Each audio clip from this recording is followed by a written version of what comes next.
Hey guys, it's Mad Static, and this is the stupidest fucking video title, but my sense of humor won't let me change it. I'm sorry. Saints Row the First is a game that has managed to take me by complete surprise. When I robbed this game for $1.49, which, no idea what was going on with that sale, I was expecting a decent time, since I like Saints Row 3 and the 4th, and while I did get a decent time, there was also much more to it.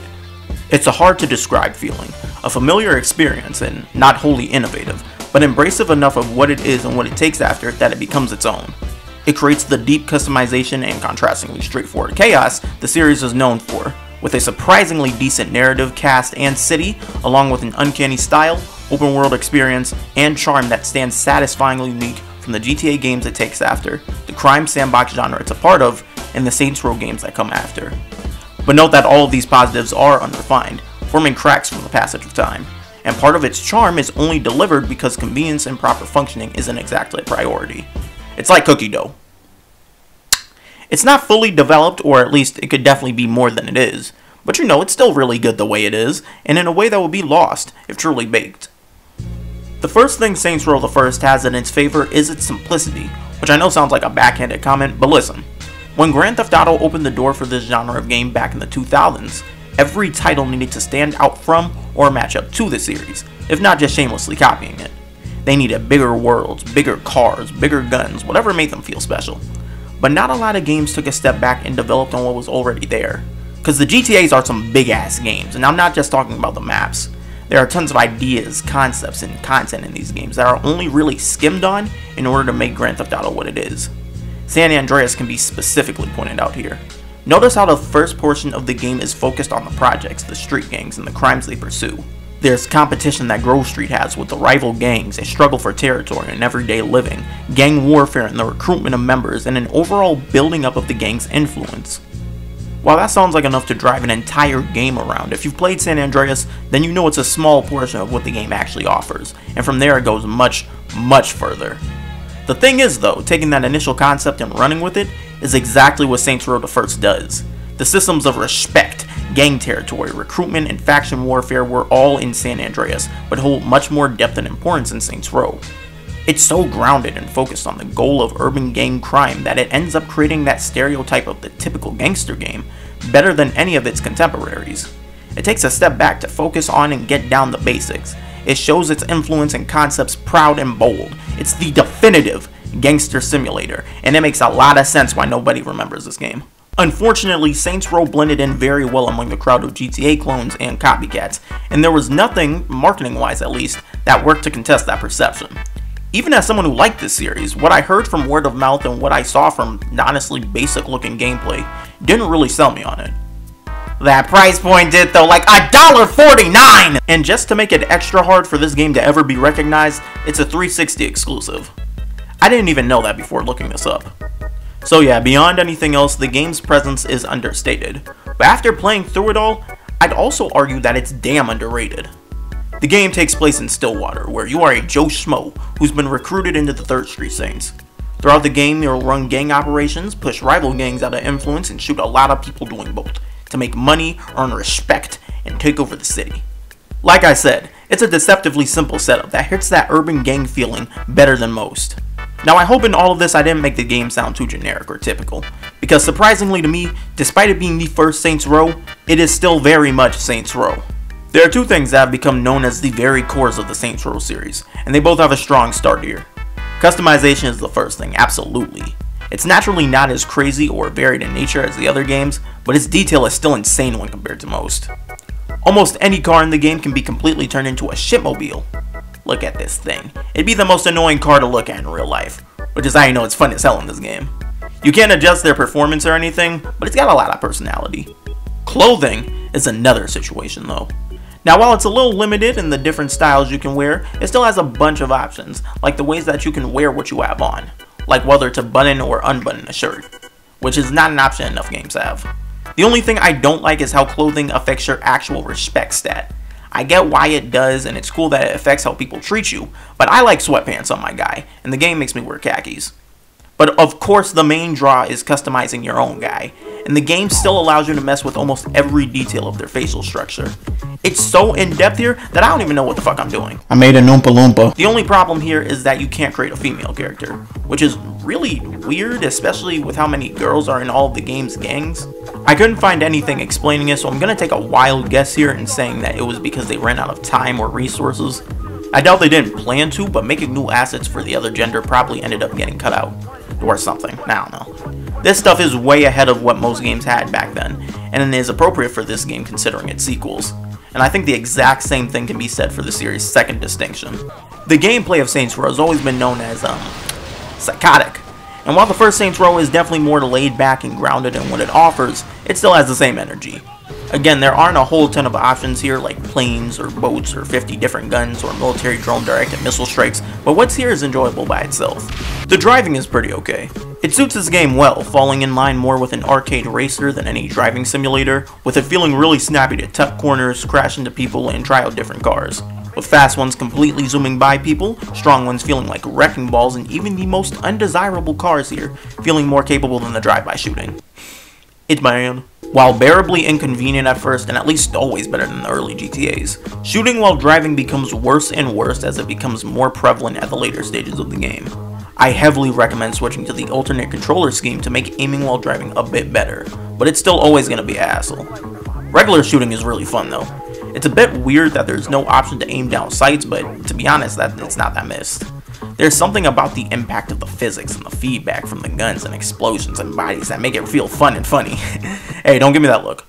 You know what I mean, don't look at me. It was only after playing this that I realized how spongy and annoying enemies in later games are, but I like the way they die here. It keeps action fun and satisfying, and hey, don't look at me like that, it's a video game! You've got pretty typical firearms and items that you can use for health and stuff, with the wildest options being an RPG and weed, but they all work well. Of course, you've got to fight the police and the rival gangs in the city, but you've also got the ability to have members of your gang group up with you and help. Anyone causing trouble in the neighborhoods owned by a specific gang can cause shit to get hectic, and it is the greatest. When shit gets crazy and there are just a bunch of people just killing each other with explosions and gunfire everywhere, it's some of the most fun anarchy I've ever witnessed. Why are you dialing up your phone? I'm not crazy! Speaking of which, look at these little prepaids and MP3s they got. That's a nice layer of nostalgia to it all. But the two natures of the game's gameplay are a blessing and a curse to each other. The simple and basic side, along with the over-the-top action, doesn't mix all too well all the time, and results in confrontations that go from 0 to 100 with very little middle ground. I lose the game when I realize my pro gamer skills more. Oh no, the big bad bosses are 2 more cars of guys. Just pull out my rocket launcher. What the fuck? What? Where did you get that from? The modes rapidly switch between Cakewalk and Clusterfuck. There's no progression of difficulty and no other options. Either your enemies are really struggling to care, or they're swarming you, because the only way the game increases the threat of enemies is with the number of them. But that doesn't even help them sometimes, because gunfights have trouble doing any damage to you unless you run into a group of enemies or something. Bullets should not be killing you, especially when compared to fire or dropping like 6 feet for some reason, because those two almost instantaneously make you die. The lack of a threat in gunfights could also be due to the AI, which is pretty routine and dumb on the ground, but when you get in a car, they become the most strategically aggressive assholes I've ever seen. You've got better odds running away on foot because they refuse to run you over for some reason. All of this is stacked on a game that is generally unpolished. Quite the janky piece of shit sometimes, actually. But all of this is actually kind of fine when you're just trying to kill or be killed. I'm gonna sound kind of dumb here, but it's a fun quirk. It makes the chaos more enjoyable. Where it really becomes a problem is when you've got other things to do. Timers, NPCs, objectives to protect, objectives to destroy. Missions like these become grating when the unpredictable nature of the game sets in.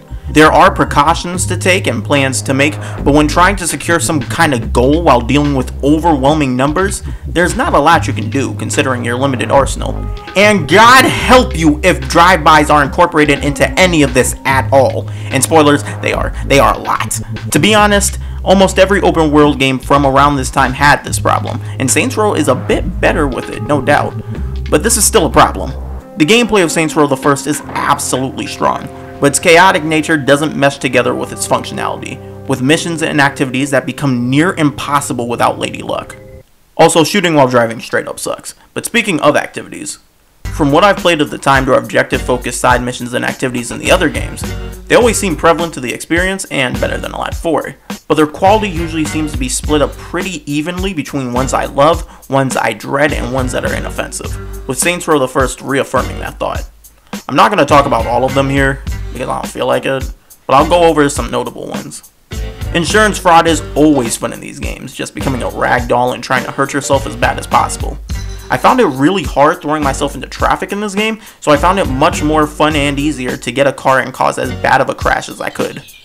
Mayhem is exactly what it sounds like, and would be the funnest activity in the game if the cops didn't suffer from the lack of urgency I was talking about. I have killed like 50 people now. Where are the police? Snatch is also pretty fun, but Escort is wildly uncomfortable because I live with people. I also don't like Demolition Derby at all. It makes me realize how fragile the cars in this game actually are. And of course I have to talk about Hitman. It's a simple concept really, and a fun one at that. You're given a list of people to hunt down and kill with specific weapons. There's no time limit to it or anything, you just do it whenever you find them and feel like it. It's a fine idea, but it's messed up since from what I've gathered while finding the targets, I'm pretty sure they're randomly generated. What I mean is that there is not a preset person who's always going to be around an area they're supposed to be.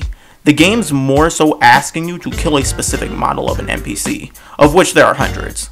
They give you the district that the model is set to most likely spawn in, but it's never a guarantee. This is why players can roam around a district that a target's set to be in for an hour and have them never show up, or why they end up appearing on the completely opposite side of the map while you're doing something else, or why 3 of them can appear next to each other at once for no reason.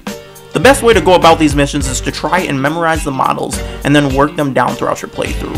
And I got lucky and found most of them with almost no problem. But I'm gonna be frank here, this is a horrible way to design a mission. The same thing goes for Chop Shop, which is the car theft variety of this mission. Regardless, you'll become very familiar with all of them throughout your playthrough, because this game really forces you to go out and interact with everything it has to offer. You need to fucking hustle here, because making money in this game is not easy, especially at first. Because in relation to how much you make, everything's kind of expensive. You need an actual income in this game, mainly for guns, as you can't collect or store ammo for different versions of weapons you don't have on you. For example, you can't collect ammo for the revolver if you already have a pistol in your inventory, and if you want to drop a weapon in exchange for another, you need to forfeit all the ammo along with it, and have to collect or buy all of that ammo again if you want to use that gun. I really don't like this decision, not because the ammo is expensive, but because the complete loss of ammo for different guns discouraged me from pickups and trying anything other than the cheapest option. You can't just run through the main story either, as you have to have earned a certain amount of respect before some of them become accessible to you. That was a little irritating at first, but it did do well in making me invested and immersed in this world. I became so focused on little things like customizing cars and robbing stores that I had gotten enough respect to fly through the main story a good while before I actually did. It really makes you more than familiar with Stillwater, which I actually kinda needed because at first I was not impressed with this place. I'm pretty sure this is where I got the cookie dough comparison from, because a lot of the textures and areas of the game looked really basic and flat, you know, kinda doughy. And while that thought still stands to a degree, I've started to appreciate how distinct and unique each district of the city feels, especially the amount of iterable locations that lend towards the game's gritty atmosphere. While the city can be forgiven for its looks, I'm not sure I can be as nice about the game in general. While definitely not the worst I've seen in comparison to similar games, it still falls into a group that have what I call the early HD, ugly 3D look. Games from around the late 6th and early 7th generation of consoles that adopted high-definition 3D graphics while they were still new and mostly unrefined, resulting in some funky looking shit. Though the weather is nice sometimes and adds a lot to those unimpressive textures, the look of this game just hasn't aged the best over time. Not to mention the performance, which is where that jank factor comes back into play, as I found it pretty inconsistent. Sometimes it will run pretty smoothly with a multitude of characters and explosions on screen, while other times one police siren will be enough to make the game have a stroke. I remember one instance where the frames were delayed so badly that it stopped my movement completely, and then I got hit by a car and died. Along with the jankiness comes bugs, and, you know, like I said, they're more quirky than anything else. But still, there are a lot of them. If Saints Row the First is like cookie dough, as I described it, then the gameplay is that good texture and flavor. It's not exactly right or correct or the way it's supposed to be. But that's in turn what makes it special and perfect, and why do I sound like I'm talking to children? But the game's performance, polish, and functionality would be the bad parts of the cookie dough, like the messiness, the lack of a well-made cookie, and the possible food poisoning if you're not eating the right kind. Little did I know that this certain batch of dough had chocolate chips a load. It's a weird way to segue into the story. I apologize, I just really want a damn cookie. The story of Saints Row the First is without a doubt the most surprising part of it to me. Again, I came to this game from Saints Row 3 and the 4th. The stories there weren't god-awful, but I did not associate the best parts of the series with their stories. But in going through this game and the second, I've discovered that quality storytelling used to be one of its defining attributes. Now I'm talking the game up, but let me not paint a picture too bright. Not just yet, that is. It's no Mafia. Saints Row the First has a decent story. Nothing astonishing, but a narrative with characters and progression that makes players invested and motivated to see more. It's a simple setup, like I said. Take over the city by taking territory from rival gangs. You gain territory from invading strongholds and doing missions led by one of the lieutenants, with Lynn infiltrating the West Side Rollers, Dex and Troy moving against Los Carnales, I may have failed Spanish but I at least know not to add a "the", and Johnny Gat dealing with the Vice Gangs. Gameplay-wise, the missions are the definition of the unbalanced chaos I was talking about. You can either casually stroll into a building, massacring 50 people with a pistol, or spend an hour getting blown up in a car. If you die in this game, by the way, it will be in a car. Strongholds are just strolling in a place and killing everyone there most of the time. They're pretty fun and offer cool interiors, but what I really want to mention are the neighborhood invasions. A gang may attempt to retake a section of the city you stole from them, in which you have to head over there and take out key figures. It's nothing complex, but the entire section of the city will have gunshots and gang members fighting each other, while you try to maneuver through the chaos and reach your goals. It's honestly the funnest moments in the entire game for me. When it comes to the story, the situations aren't anything new, and you can take on individual gang storylines whenever you want, giving you freeform story progression at the cost of overarching cohesion. The real interest comes from the characters and their motivations, specifically the villains. These are some fleshed out people, full of personality. We see the relationships and bonds that their empires rely on, and as we close in on them, we see how they start to break, and even feel for some of their losses. They're not good people by any means, but definitely human. Our allies are interesting and likable in their own right, like Johnny Gat. Everybody likes Johnny Gat. But I can't say they're as engaging as the opposition, and honestly, it's your fault. Yes, you. Our main character is a mute, which means most of all character interactions with you are just them giving you orders with flair, severely limiting how much we can actually connect with them. I know this because their characters are actually much more interesting when they're talking to anybody but you. Johnny with Aisha, Dex and Troy, Lynn and Donnie, Julius and King, these interactions are where their characters get some meat on their bones, but most of their appearances see them talking to a bobblehead nodding yes all of the time. The whole game is full of developed characters and tense moments, limited by a silent protagonist. Hope you don't mind hepatitis. Yo, what the fuck? To round things out here, I'll tell you as much as I know about the multiplayer. The online for this game is living and thriving, as much as this guy. Saints Row the First, an underrated gem. That was the original title of this video before I decided to be stupid. Saints Row the First deserves much more attention than it gets, despite being the beginning to a franchise with some value to its name. Fans of video games, crime open world games, and even fans of the Saints Row games are quick to write this off as a bog standard GTA clone. But this game's got some understated grit to a surprisingly well realized world design and story, well balanced out with an uncanny charm to its characters and city, supported by the backbone of its insane and chaotic gameplay loop. I don't think insane is a word, I just need a third unword. It's not very polished or pristine, but none of the Saints Row games are, that's their thing. If you're burnt out on or just don't like open world games, this is not your thing. It's a very open world game, but with an Xbox. If you're a fan of crime open world games and looking for quality, you will enjoy this hidden gem. If you're a fan of Saints Row games, you need to play this unappreciated classic.